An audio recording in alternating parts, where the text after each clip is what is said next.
Learning nollie flips again day 1. For the first 5 minutes I just practiced the flick itself, which actually didn't do much because I kept on pushing through the nose instead of flicking off the side. But I'm definitely going to have to work on that some more next time when I have a bit more time, but I'm learning nollie flips again day 2. For the first 10 minutes all that I worked on was pop, flick, which made the nollie flip a hell of a lot easier to do. So when I tried it rolling, all I really had to do was figure out where I needed my weight to be to stay centered over it, and that's doing shit that scares me, part 49. It's been a long time since I've skated a down rail of any kind, so it took me a minute just to commit to it. Once I did though, I was leaning way too far back, which was partially because the way I was rolling up, so I changed where I was rolling up from, and that helped out a lot. And that's the secret to board sliding down rails, at least for me, is to make sure I bend down with my knees over my toes, so it's easier to lean forward a little bit to adjust to the slope of the rail. And that's I've wanted to switch ollie this for a while now, so I did a few regular ones to warm up first. Then when I finally started trying a switch, it was really uncomfortable at first, and my shoulders kept on wanting to swing back to regular.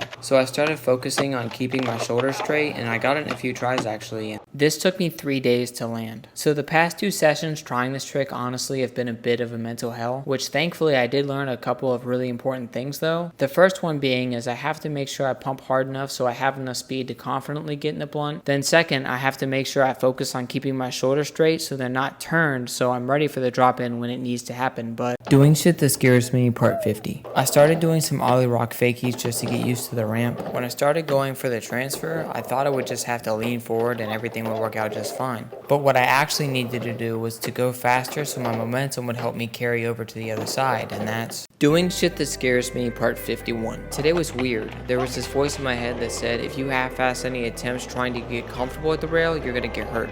And thankfully I listened, so it was either roll past the rail or give it 100%, and that's